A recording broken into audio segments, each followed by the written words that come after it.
Hey guys, this is Turok, and in this video, I'm going to be doing a reaction, kind of commentary thing of, this came into my feed, this came out 18 hours ago.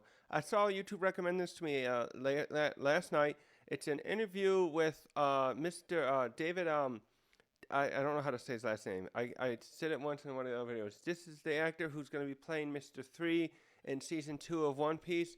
I'm really excited for that. It's coming out in about less than 2 weeks from now. I'm recording this on the 21st of February, and it's coming out March 10th.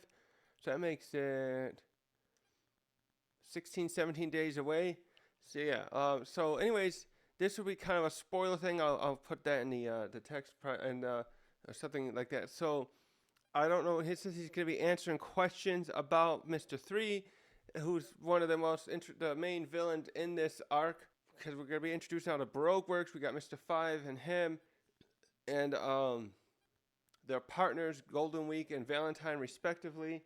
And so, yeah, I want to see. This is like the star here that like a lot of people who watch other stuff outside of who aren't into. What I'm trying to say, he's kind of a bigger league star, so to speak, because he's been on like. I've seen him. The last thing I saw him in was the Suicide Squad from 2021, and he played Polka Dot Man, I think was the name of his character. I got to rewatch that one again. That was a pretty good one. I like the first one a little better. I know the first one was bad in its own way, but I think his character died in there, unfortunately. I was a little sad by that. It was, so anyways, I hear he's good and there's a one called, I think it's called Late Night with the Devil. I think I was watching Jamie Uwu's channel. She said on there somewhere how she is it somewhere, yeah, I think it was her that was saying somewhere that like that's a Late Night and the Devil is a really good movie. So like I'm gonna be checking it out in the next week or so before season 2 comes out, because I want to see this actor David here and other stuff for like to get a feel for his acting style. Cause I know what Mr. 3 is like. And I think he's gonna do a great job, but I haven't seen the Suicide Squad since it came out. That's the last thing I saw him in, so that'll be interesting. I'm gonna watch that other movie, the Late Night with the Devil, to get a feel for him before this movie. Because one of the things I remember him from, I think I saw he was in The Dark Knight. He had hardly any lines in there. He's in a small like two scenes, one part where he's one of the Joker's men, and Harvey Dent captures him and tries to question him using a gun to try to find out where the Joker is. And then he was in, I think he's in Ant-Man. He's one of Ant-Man's buddies when they are trying to commit a heist to. So yeah, it was what happened. It was his Ant-Man's what's his name? Scott. I think it's Scott, and it's not Hank. Hank Pym, I think, is played by Michael Douglas.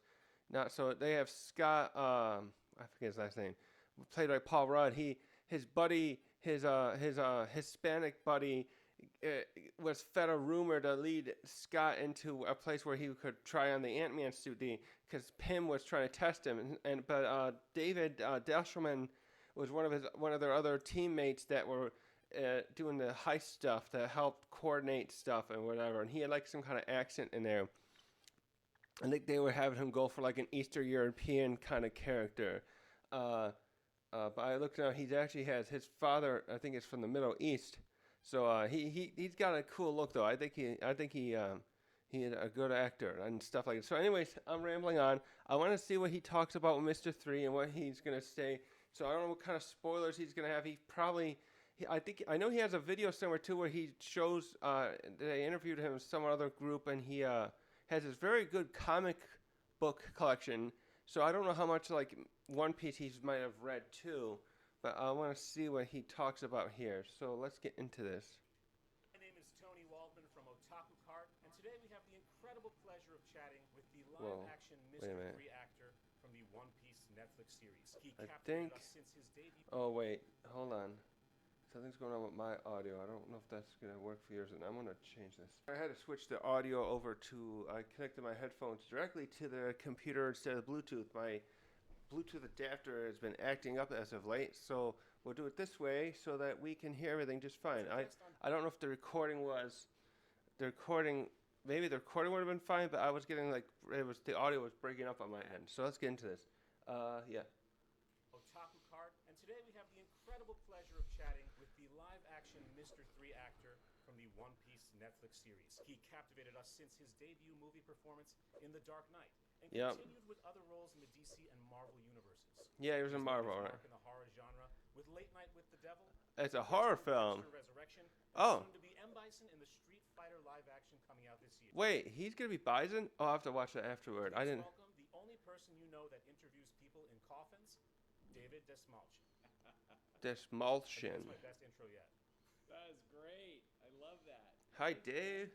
How are you? I'm David. Nice to see everybody. David, thank you so much for being here on behalf Thanks for having me. OtakuKart and the fan base. And it is quite a fan base,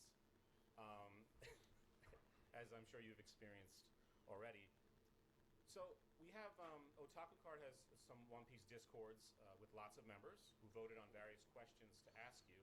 Best fans. It's crazy. The fandom from One Piece. I only knew the fandom of One Piece previously through because my son is such a big manga collector and reader, and so he had read all of the One Piece books. And then we started getting into the anime right before the live action series came about. Cool. So I knew it was a dense and really. And you're a great. I hope you'll come back more later. I know we will. It's amazing. It's an incredible fan base. I mean, they're so. Yes, we love you. So we want you. Is there kind of a to be a good between being cast in something that you already know and is close to your heart, as opposed to something that just kind of you don't really know much about? There is a difference. The factors that went into influencing, just like it doesn't. Acting, I love acting so much. It doesn't matter if I'm playing, Iago in a production of Othello. The reality is, thousands of people have already brought this role to life. Oh, now you're doing a new role. Yeah. Their own spin on it. That's why multiple actors can play the same role. It's very hard sometimes for people to get their head around.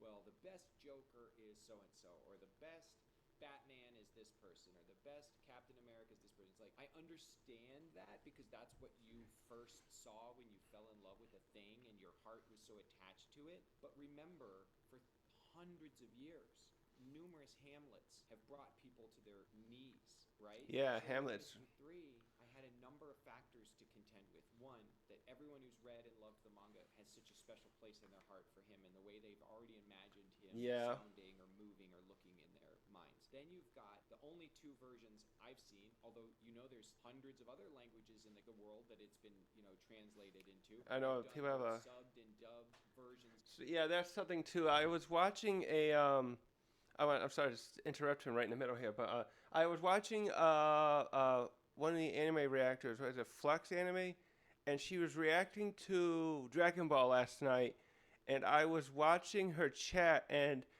I didn't realize how much of a contention it is among people, other people out in the world, that you have a favorite among different subtitled animes. Nowadays I watch anime, new anime. I listen to it in Japanese while watching subtitled. I prefer it that way now. I am having a hard time with some of those animes I don't know what it is with maybe it's just me, but when I listen to new anime nowadays, I find the dub voice actors just don't fit the characters for me.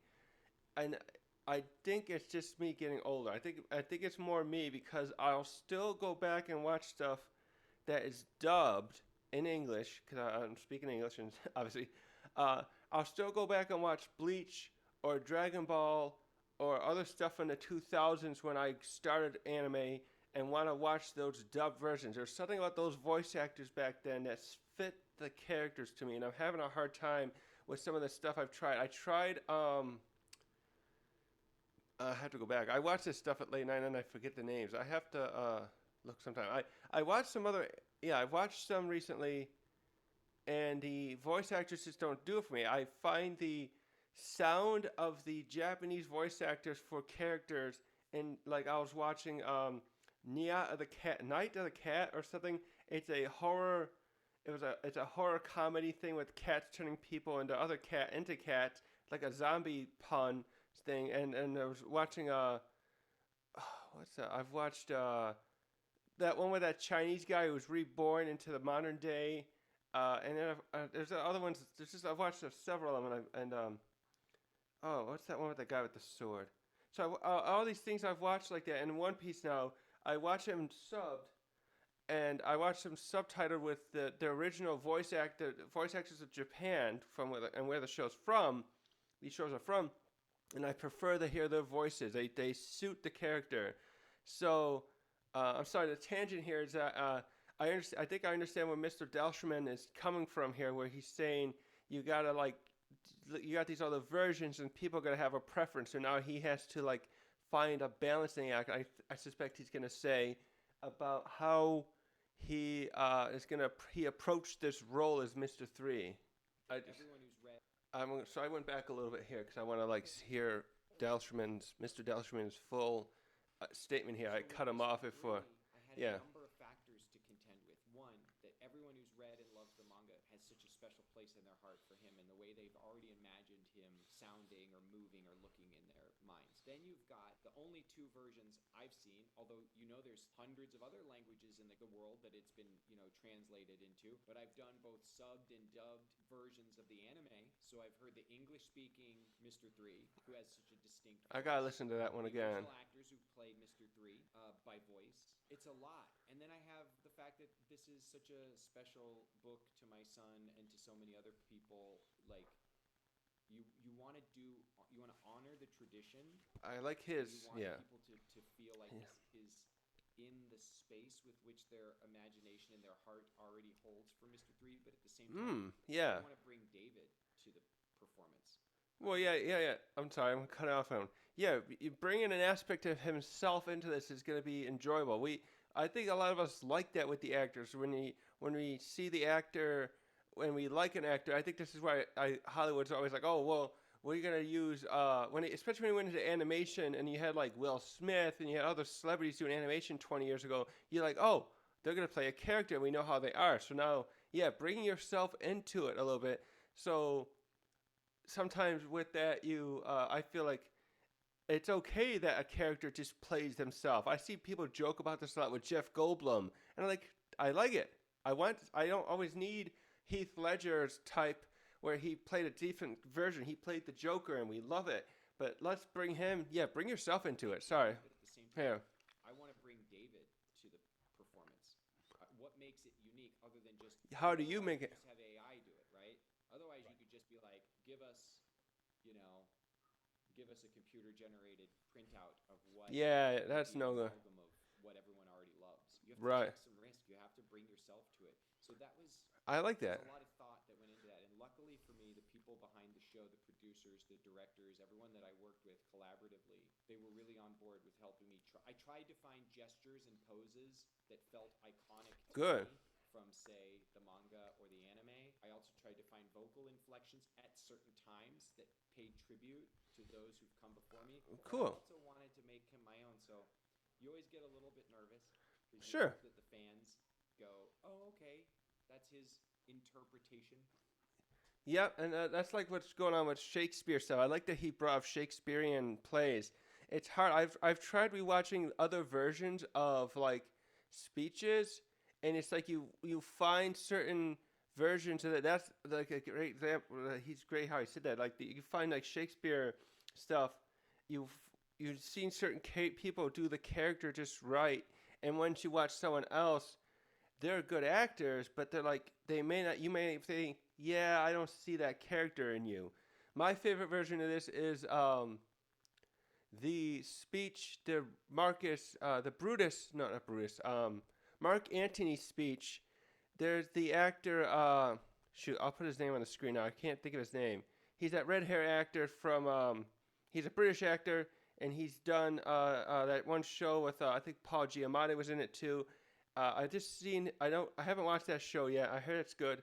But he did his version of the Friends, Romans, lend me your ears. I love that speech. So like his version, that's the version I want. So if they did a Hamlet speech, another play of Hamlet, not Hamlet, that's the Julius Caesar play, excuse me.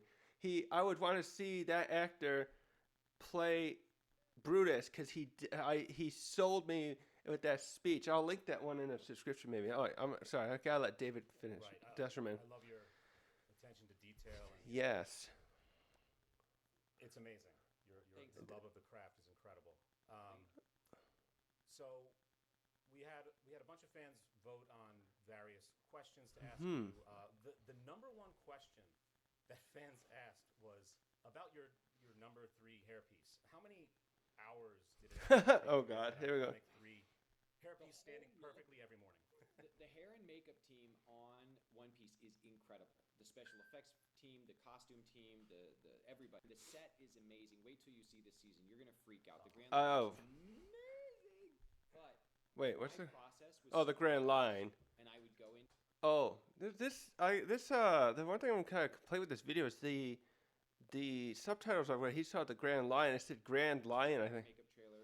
Sorry. 'Cause we wanted to find the right skin tone for me. I shaved all the hair off of my body because I wanted to be like waxy and smooth, and I'm a hairy dude. Wow. The hair itself, I don't want to give away all the magic and mystery of it, but let's just say they did such a phenomenal job figuring out how to make it work, and it took a long time, but it was worth every second. It was every time. I mean, and they were amazing. They made it as efficient as absolutely possible, and they Cool. would bring me little smoothies and yummy drinks so I could just stay in the chair and rest and get ready to go and be Mr. 3. That's awesome. So excited to just see the whole package. Was there a specific scene from the manga that you were most excited or nervous? The cake. I don't You know got. what you're allowed to talk about with that, but The stuff that I was the most nervous to film was the stuff from the manga and the anime that takes place in Little Garden when created my masterpiece, and I've been able to lure the Straw Hats into my domain, and I've created this incredible candelabra. It's a lot of power to command, and I've played in recent years a few characters who have to command a lot of power, and to do so in a way that is authentic to the character that Oda created by utilizing, his special ability from the wax fruit. It's like there's something in there that to me was like, you can't just be scary. You can't just be mean and nasty. Right, you're There's suave. honesty to Mr. 3. Yeah. There's a psychopathy to Mr. 3. There's a stillness to Mr. 3 that really yearns to just have those calm moments to sip tea and reflect on Yes. the incredible, achievements that he's done. Yes. So that really was, I would say I was the most nervous about that, but it was also the most rewarding when we were filming it because the production team literally constructed a giant functioning candelabra for me. There was wax snowing all over. I mean, it was insane, dude. That's It was amazing. amazing. We saw You that bit. are So just so perfect to play such a complex Yeah. character, considering your range and everything. So excited to see that. Well, thank you. You're welcome. I'm gonna have a little. I actually bought Earl Grey tea for this. Yeah, you did. all right, get back. I'm drinking Earl Grey tea. Okay, who in the cast is the most like their character when the cameras stop rolling? Oh, definitely. I would say there's no question that they found the real Luffy. Yeah. Yes. I think even Oda has said that himself. Like, Kiki is yes. Luffy. He is energetic, as loving, as good-hearted, as creative, as boundless. I think they are. As the character we love from the book, and he has he's a really warm human being, and he made my kids feel so special when they were on set. Oh, he had his kid. I get choked up thinking about it. I remember he was getting ready to do a take, and he was like, "This one's for Arlo, and this one's for Penny." Oh. That's amazing. Yeah. Oh, okay. Incredible. He is a. Okay. If you could choose one other devil fruit power just for a day, which one would you pick? That's such a good question. Okay. It's Don't cold spoil. flu season in Los Angeles, in the country, in the world. And I'm not saying that I want to burn anything down. And I certainly don't want violence, and I don't want to encourage violence. Sure. Sure. But man, would it feel powerful to be able to pick a booger and flip it, and have it explode. Yeah, that would be pretty freaking cool. Mr. Five. Yeah. Actually, you know what? If I could be Luffy for a day, so we have the way my house works. Like my kids, I put them to bed, but they're on the second floor, and my son is like way down the hall, and my daughter's down the other hall. Mm-hmm. And every night I get them to bed, and then I go down and I sit on my couch to like catch up on work or read or watch a show. And inevitably they call over the banister like, "Can I please get water?" And I want to be a good dad, and I want to bring it to them, but I'm always like, "Can't you get your own water?" Imagine if I could just like reach like Mr. Fantastic, like Luffy himself, and grab that water. Oh. That's Oda a really himself said. basic, boring answer, but I think Yeah. it's the truth. Well, I think Oda one time himself said, you know, when he wanted to draw something, if a pencil was so far out of reach, he wanted that ability. All right, one last question from the Discord group. Give it to me. What's Okay. hit me? What was the edit? As you know, One Piece is famous for unique laughs. Did you develop a signature Mr. 3 chuckle for the show? Yes. Now okay. but like I said, you do that. You create the voice inspired by the tradition that comes before you, right? But you want to bring your own take on it. These Sure, are things, yeah. dude, that I honestly I can't wait to have see detach others, yeah. myself at this point from like the internet or social media, because people are going to have their opinions, Right. and I hope and I pray that people are happy with it and that they enjoy what the direction that I went. I think we But will. It also breaks your heart whenever you see some diehard fan that's like, "That's not how I imagined it." So It's gonna happen, and I'm he. very proud of the voice that I Yeah, was it creating. happens, I'm bud. very grateful that Sir. everyone around me was supportive of those, and I hope and I pray the fans enjoy. And thank you guys. Thank you for being a fan. Thank you for all the support and love you guys give the One Piece family. I'm so lucky to be a part of the One Piece family. I think Why the is show my is mouse going to not working? blow people's minds. I know it is. And it's really cool to be a part of a It global is. community. We're so often, lulled into believing that we are isolated by where we live or the language that we speak. But One Piece is proof that we're all really connected. Yeah. I love that about the show. Exactly. We're so lucky to have you in the show. Thanks, you, David. Tony. You're Thank you so awesome, much. dude. Thank All right, you, have man. a beautiful day. Oh, you too. Thank you. Thanks, man. Bye. Whoa. Okay. I ended from. Okay. That was really good. I feel he's Dastmalchian. Oh shit! I keep saying his name. I try to be formal because it's not. But anyways, I'm gonna just say David because I can't get his last name right. He sounds like he's really got into the role. I'm so glad they got someone like him in this role because we've had other actors that at least I don't know any of them. I kind of like having something that I've seen somewhere before, I guess I should say, in this role, in a really prominent role, and I think he's gonna kill it. And I liked how his explanations of how the idea, like, yeah, you could have different Hamlets and different I forgot the other character he brought from one of the Shakespeare plays, and it's like, yes. He found himself in a tricky or maybe difficult situation, and he's but then he's like, I gotta find a way to make it work. But and cause his kids are into it. This is nice too. I like this because it reminds me of Raul Julia, yeah, the guy who because they just said he's gonna play Bison, right? I'll check that after. But he played Raul Julia played Bison in the 1995 Street Fighter movie, and he took that role because his kids were fans of the Street Fighter video game, and he wanted to make this villain and make him proud of doing this role. And he could have turned it down too because Raul passed away not long after because he had some kind of cancer. And rest in peace to him. I loved him as Gomez in the Adams Family, but he killed it as Bison too. So, but anyways, he did it for his kids, that role, and I like that David here is thinking about the same thing. Like, oh, my kids like this role, like this character because they're into the manga and anime, so I want to make them proud. And I don't envy that kind of pressure that he could be receiving from that, but I like that he took up the challenge in a way because of that to do that. And so yeah, I think he's going to be great as Mr. 3. I still think I gotta look back at my old video. I think I mixed it up and thought he was gonna be Mr. 2 because I think he could have done that role too. Now I want to know have they casted Mr. 2?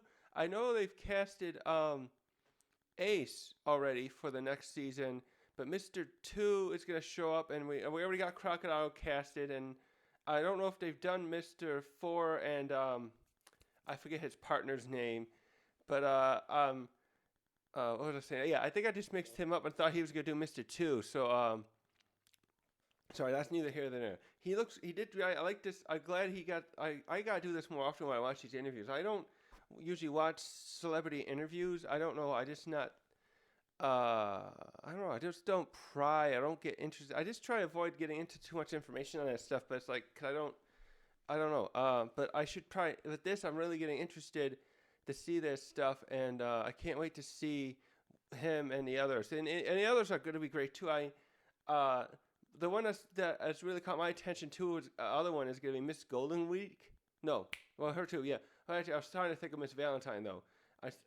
Nothing against Golden Week, but I saw that we did those shorts before, and Valentine. God, I keep doing it. Valentine looks like the actress that got like a posh British speaking a British accent woman, and I'm really interested in seeing her stuff as well, and the others. But shoot, I'm just rambling. Yeah, this was a great interview. Sorry, this is the first time I've done watched an interview in a long time, so I don't know how to handle that. But I thought he did great talking about this. I'm glad they didn't talk about too much, and I can't wait to see this season and see him and the other villains that we're going to get. So that's all I got for today. Thanks for watching.